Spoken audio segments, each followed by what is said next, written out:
மாரியம்மன் கோயில் கூழ் தேவரா நினைச்சிட்டியா? காலமா இந்த காம்படிஷன்ல எங்க ஃபேமிலி தவிர யாருமே வின் பண்ணதே இல்லை. இதோ வந்துட்டாங்க வேஷ்டி சட்டை போட்டுட்டு, பாருங்க என் கலாச்சாரம்னு எல்லாத்துக்கும் தமிழ்னு எடுத்துன்னு வந்துடுவாங்க.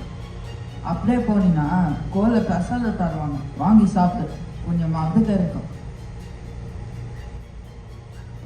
ஏண்டா கோட்டு சுட்டு ஓ பரம்பரையே அமெரிக்கால செட்டில் ஆயிட்டாங்கன்னு ஒரே காரணத்தினால இங்கேயே பிறந்து இங்கேயே வளர்ந்து தமிழா இருந்தாலும் தமிழோட பெருமை தெரியாத உனக்கே இவ்வளவு திமிர் இருந்தா, இந்தியால பிறந்து பாட்டி தாத்தா மாமா அத்தை மாமி பெரியம்மா பெரியப்பா அவங்க பசங்க கூட எல்லாம் சந்தோஷமா விளையாடி வாழ்ந்து திடீர்னு ஒரு நாள் அமெரிக்காவுக்கு போய் வேலை பார்க்கணும்ன்றதுனால எங்க அப்பா நைட்டு பகலுமா வேலை பார்த்து விசாக்கு அப்ளை பண்ணி விசாவும் கிடைச்சு உயிருக்கு உயிரா இருந்த குடும்பத்தை பிரிஞ்சு ஒரு வழியா அமெரிக்காவுக்கு வந்து ஸ்கூல்ல சேர்ந்து கிண்டர் கார்டன் போய் இவனுங்க பேசுற இங்கிலீஷ் ஒண்ணுமே புரியாம கார்ட்டூனா பார்த்து ஒரு வார்த்தைய தொண்டையில சிக்கி சிக்கி பேசி ஒரு வழியா இங்கிலீஷ் எல்லாம் பேசணும்னு சந்தோஷப்படுறதுக்குள்ள ஊர்ல இருக்க பாட்டி தாத்தா கிட்ட தமிழ்ல பேசு பழகின போனை கொடுத்துடுறாங்க.